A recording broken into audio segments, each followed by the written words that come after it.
நாட்டின் அபிவிருத்திக்கு போக்குவரத்து இன்றியமையாத ஒன்றாக உள்ள நிலையில் வீதிகள் அபிவிருத்தி செய்யப்படாத நிலையில் சில கிராமங்கள் காணப்படுவது கவலைக்குரியது. கிளிநொச்சி நகர் ஆனந்தபுரம் கிழக்கு வீதியே இது. யுத்தம் நிறைவடைந்து 5 வருடங்கள் நிறைவடைந்துள்ள நிலையில் இந்த வீதி இன்னமும் அபிவிருத்தி அடையாத நிலையில் காணப்படுவதாக பிரதேச மக்கள் தெரிவிக்கின்றனர்.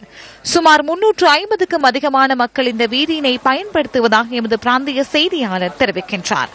மழைக்காலங்களில் பாரிய சிரமத்துக்கு மத்தியில் இந்த வீதியால் பிரயாணம் மேற்கொள்வதாக பிரதேச மக்கள் தெரிவிக்கின்றனர்.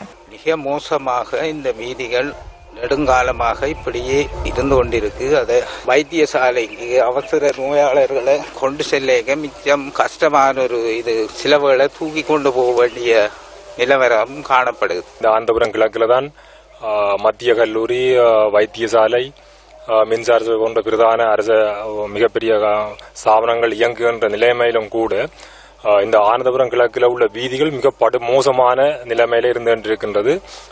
மேல்குடியேற்றத்துக்கு முன்பும் பின்பும் எந்த காலத்திலுமே இந்த வீதிகள் அபிவிருத்தி செய்யப்படாமல் மோசமான நிலைமையில இங்க ஒரு 300-350க்கும் மேற்பட்ட பாடசாலை பிள்ளைகள் மாறி காலங்களில் அவர்களுடைய அவல நிலையை பார்க்கும் பொழுது மிகவும் வேதனையாக இருக்கும்.